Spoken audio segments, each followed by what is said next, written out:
Hey everyone, Joe here again on behalf of the League dev team. First of all, I want to say thank you to everyone who jumped in and gave us feedback on the last update. We tried to read and respond to as many comments as we could, and we really appreciate you taking the time to let us know what you think. Now that we're developing features on the new client, we hope to be able to move a lot faster. Just because the client is live doesn't mean we're done with it. We'll be continuing to iterate based on your feedback. We're still working on performance and stability, the item set tool is on the way, and there are many other ear flicks with the user experience we're committed to fixing as soon as possible. In this update, I'm happy to finally go more in depth about some of our other work in progress. I'd like to share our detailed plans for Runes and Masteries, as well as the Honor update, and maybe even kill a few more memes along the way. Just a reminder that everything I'll talk about here could change. This is going to be a long one, so let's get to it. Last time, I talked about some of the common complaints with Runes and Masteries, and there were a lot of questions about what we might do here. So this time, I'd like to share more detail with you about just what we've got planned.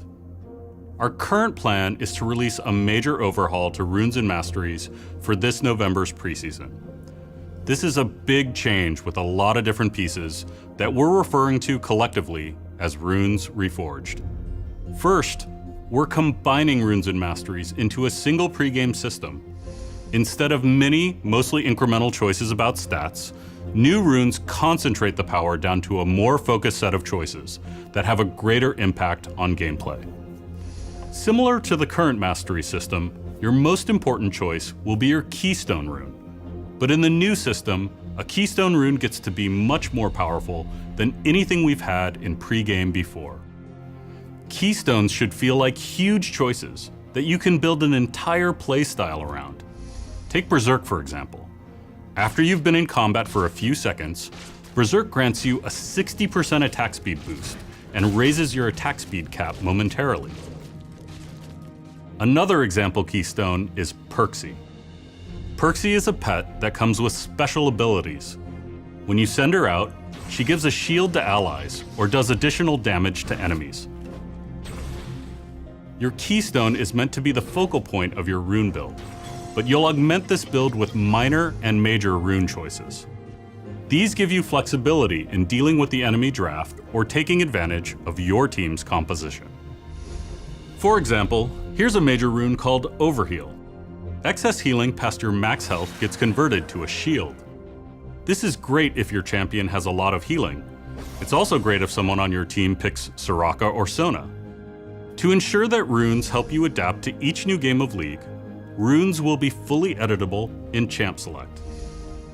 We also believe that you shouldn't have to choose between trying out a new rune build and buying a new champion. We know that the high IP cost for runes has been a major pain point for a long time.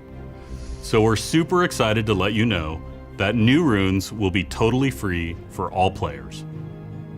A side benefit of this change will be the freedom to try riskier rune designs and iterate on them more frequently, something we were hesitant to do when you had to invest many hours into unlocking them. Of course, today, runes are a significant portion of what players unlock with IP. Making runes free will have an impact on how you unlock champions, icons, and more. But we also view this as an opportunity to take a step back and revisit League's reward system as a whole. So while we are reworking runes, we're also looking at other improvements, such as making it easier for new players to fill out their champion pools and giving all players more rewards to work towards. Many of you guys have spent a lot of IP on runes already. When we transition over to the new system, we'll have a plan in place to take care of players who've invested in runes and rune pages over the years.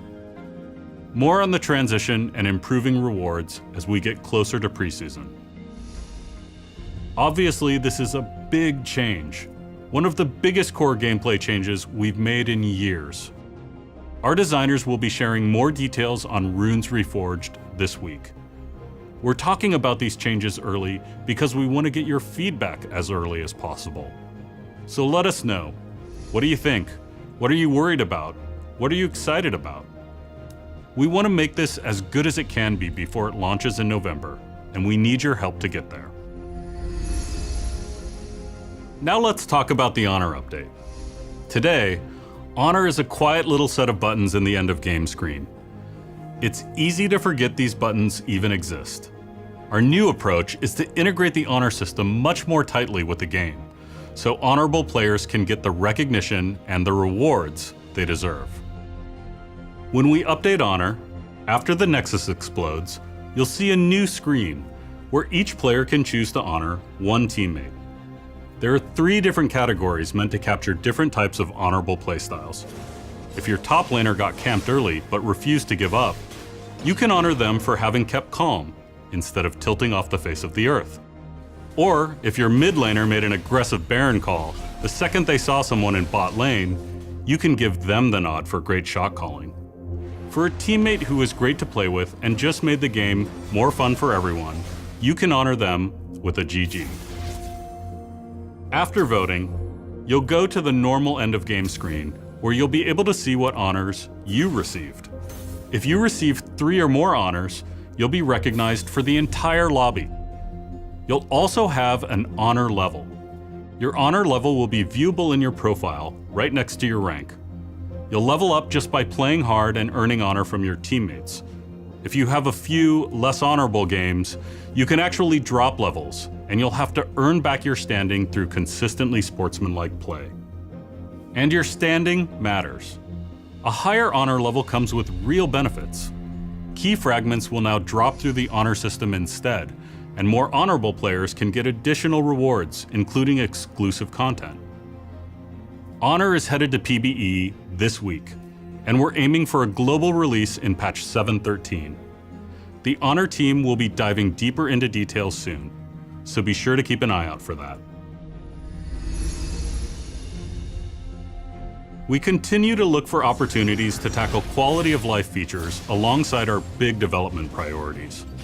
By now, you've seen our update to Pulsefire Ezreal, the addition of ping muting, the highlights viewer, and some minor enhancements to ARAM. Soon, we'll be implementing the 10-ban system, which also reduces a lot of friction getting into game in the new client. Finally, because it came up a bunch in the last video's comments, I also wanted to give a quick update on voice chat. Now that the client has shipped, we are discussing voice chat designs for League. Voice is a polarizing feature. Some of you really love the idea, and some of you really don't. When we do implement voice, we want to make sure we do so in a way that makes sense for as many players as possible. Let us know what issues you think we should focus on next. As always, thank you guys so much for playing. The team is so excited to launch these and many other features to you and hear what you think about them.